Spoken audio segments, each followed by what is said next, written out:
Yeah.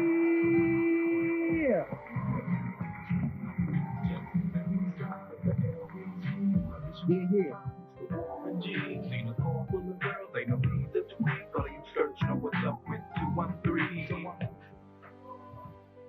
First of all, I'd like to thank God. Second of all, I'd like to thank my whole entire Temple family on both sides, you know what I'm saying? I'd like to tell Tupac to keep his guards up, we ride with him.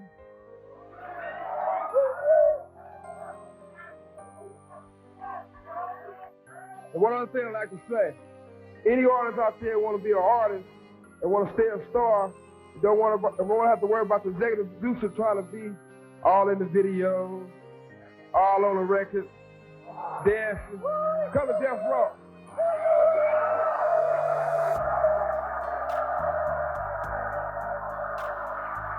Suge Knight, the infamous music executive currently serving time, issued a stark warning to Scene Diddy Combs during a recent podcast episode.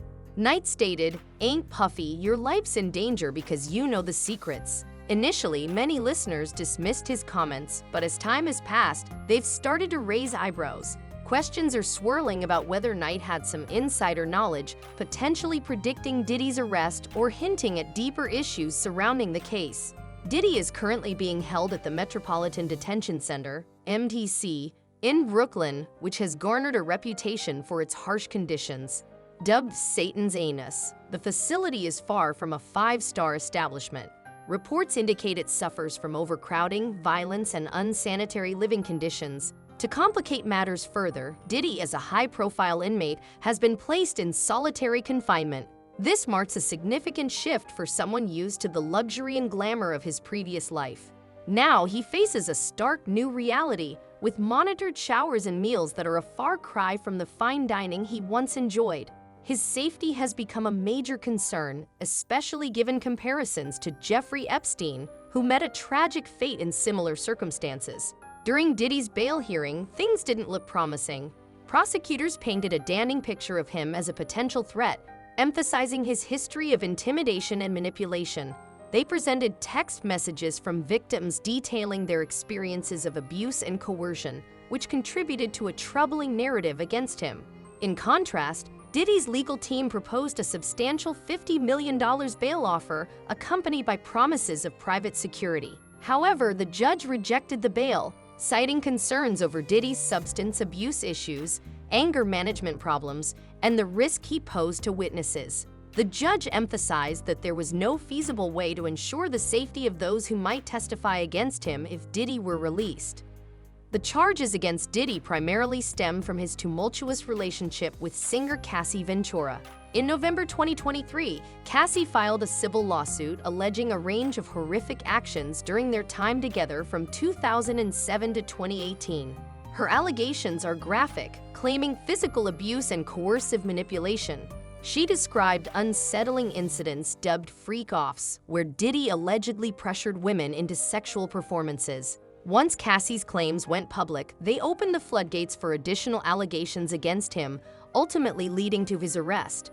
As of now, there is no set trial date for Diddy, and he remains confined in the grim MDC, living a far cry from his previous lifestyle. With a trial looming, the entertainment world is closely watching the situation. New revelations could not only impact Diddy's future, but also place other prominent figures in jeopardy, particularly those connected to his case. The unfolding drama is undoubtedly one to watch as it develops, with potential consequences reaching far beyond Diddy himself.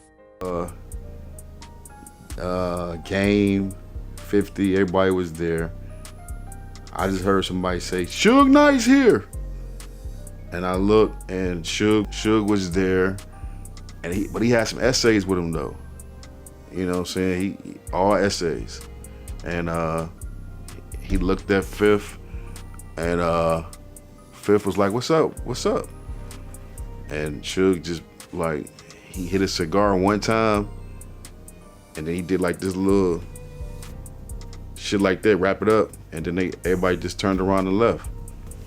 It was like a John Wayne movie or some shit. Suge Knight, co-founder of Death Row Records, played a pivotal role in 90s hip-hop, helping launch the careers of iconic artists like Dr. Dre, Snoop Dogg, and Tupac. However, his legacy has often been overshadowed by a history of violence and legal troubles. In 2015, Knight was involved in a hit-and-run incident that led to a 28-year prison sentence for voluntary manslaughter. Despite his incarceration, Suge remains a significant figure in the hip-hop community, and his recent warning to Diddy about his life being in danger has only intensified the intrigue surrounding Diddy's current legal issues. Diddy's recent arrest has been the talk of the town, especially after the FBI raided his homes in early 2024. While the details of the charges remain murky, speculation about what's really happening behind the scenes is rampant. Suge's ominous comments have only fueled the rumor mill. Adding to the bizarre atmosphere is a wild rumor involving baby oil, suggesting that it played a role in some questionable activities during a private party linked to Diddy. This strange narrative has been circulating on social media, raising eyebrows and leaving many wondering about its validity. As Diddy navigates these serious allegations, fans and detractors alike are eagerly awaiting further developments. The combination of Suge's warning and the peculiar baby oil gossip has created a sensational narrative, leaving everyone curious about what might unfold next. Whether these rumors hold any truth or are simply fabrications of the internet remains to be seen, but they've certainly added to the chaotic backdrop of Diddy's current predicament. So, and what Suge said really stood out to me. Suge said, the raids wasn't about Diddy. It wasn't about Diddy, and it makes sense. They was about what it was about when you listen to the court transcripts. And when you listen to what the witness, Lil Rodney or whatever his name is, the allegations, Diddy had cameras, hidden cameras in every room, in every party, at every event, which means that he had evidence on powerful men. With Suge Knight, he hit him in the head with the headshot. Diddy had a get out of jail free card, which is blackmail. He can blackmail some of the most powerful men around the world, even the ones that he was fighting with in them liquor corporations and companies.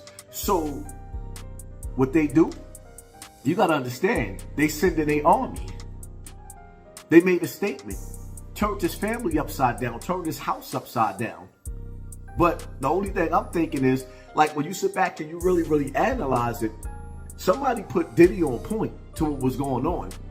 That's why his plane that everybody thought he was on that plane. They was looking for that plane. That plane left without Diddy.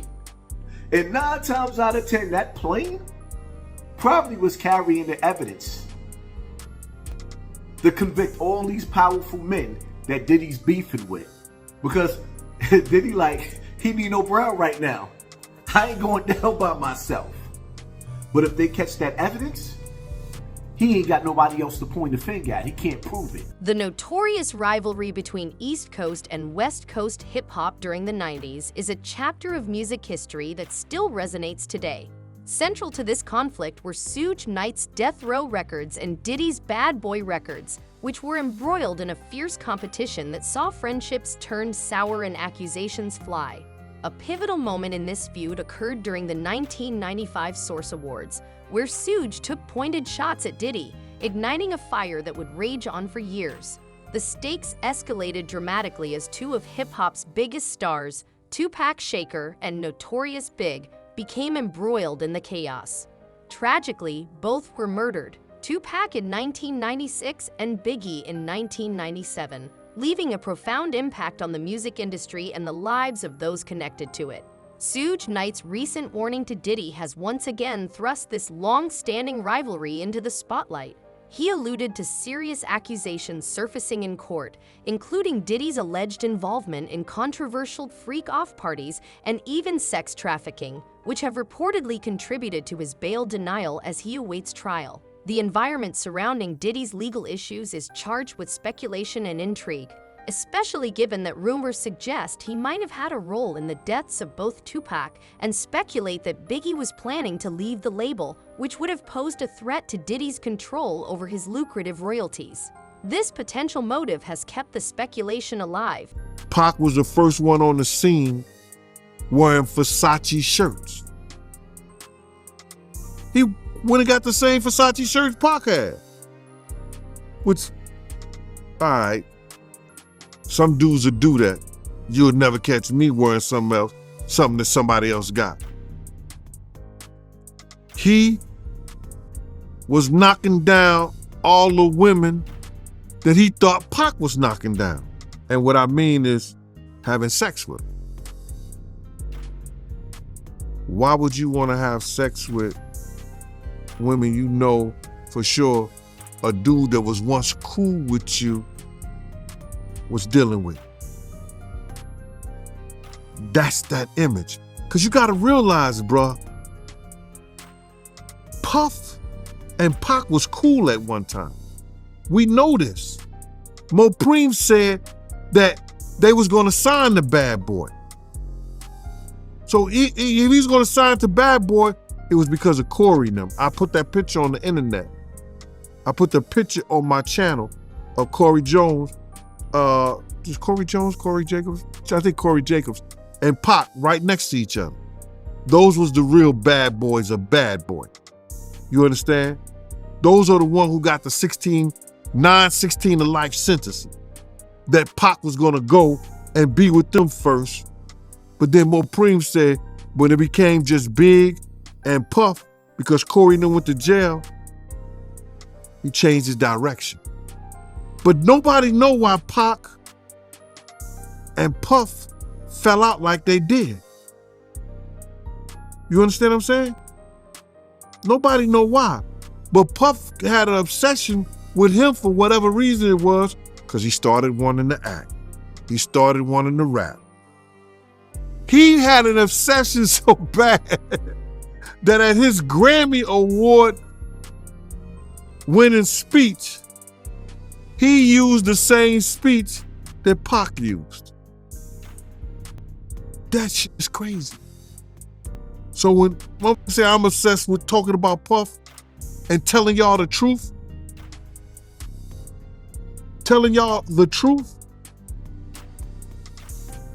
who's obsessed with who? Pac had Sarah before Puff. Allegedly he had Sally before Puff. And Kim had an obsession or liked Pac so much, she on the red carpet with Tupac's shirt on.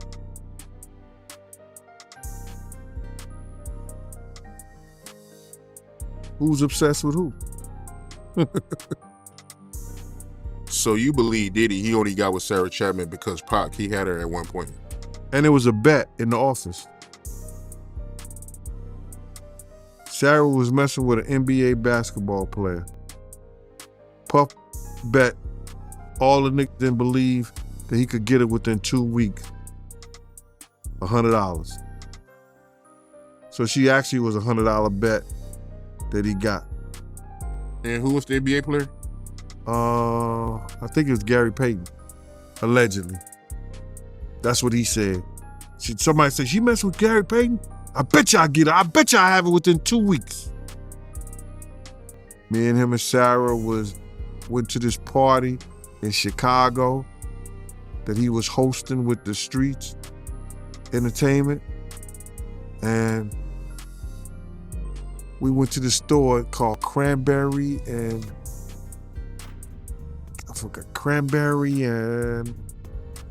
it's one of those stores like you get fragrance and you get candles, colognes and stuff like that. It's called Cranberry and something.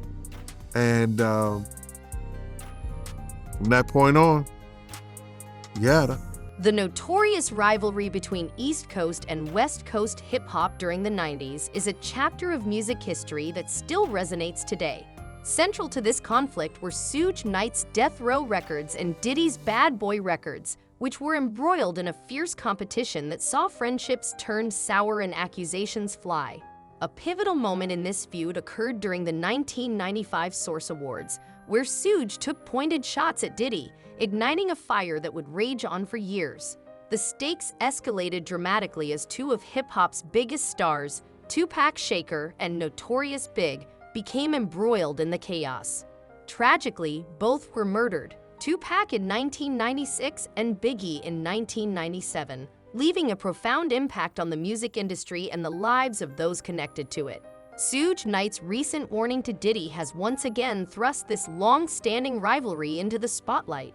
He alluded to serious accusations surfacing in court, including Diddy's alleged involvement in controversial freak-off parties and even sex trafficking, which have reportedly contributed to his bail denial as he awaits trial. The environment surrounding Diddy's legal issues is charged with speculation and intrigue, especially given that rumors suggest he might have had a role in the deaths of both Tupac and speculate that Biggie was planning to leave the label, which would have posed a threat to Diddy's control over his lucrative royalties. This potential motive has kept the speculation alive, even as Diddy has consistently denied any involvement in either murder. Suge Knight's recent comments have reignited about the dark underbelly of the hip-hop industry. Given his own history of violence and his central role in the chaotic East Coast-West Coast feud, Suge's words carry significant weight. It raises the question, is Suge offering Diddy a serious warning or simply fanning the flames of drama? Their rocky history complicates interpretations of his motives, making it difficult to discern whether he's genuinely looking out for Diddy or merely seeking to stir the pot. As Diddy faces serious legal charges, Suge's cryptic message adds another layer of complexity to an already tangled situation. The unresolved murders of Tupac and Biggie continue to loom large, with numerous conspiracy theories swirling around them.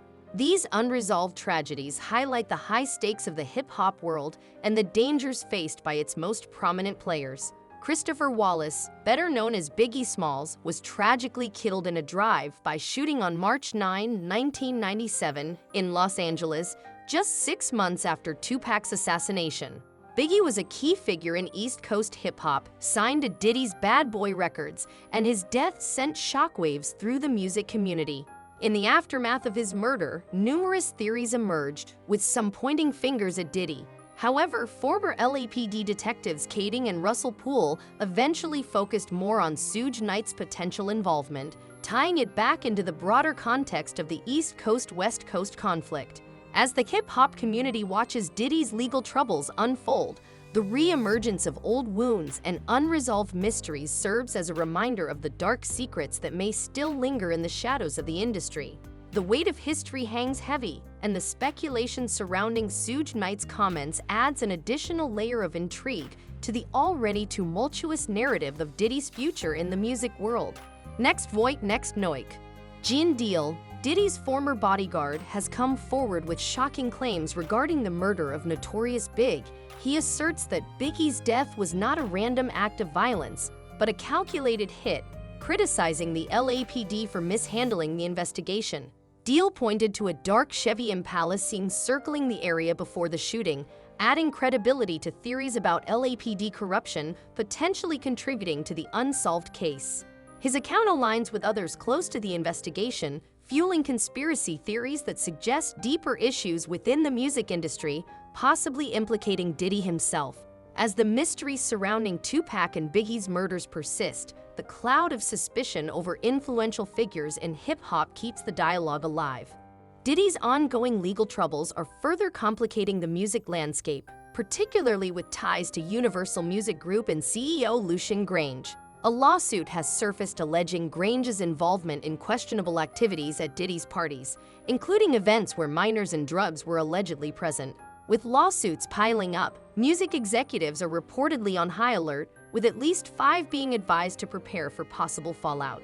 The industry is bracing itself for the ramifications of Diddy's legal mess, making this a pivotal moment as everyone watches closely to see how the situation unfolds. The stakes are high, and the future of many could be affected as these revelations continue to shake the hip-hop world.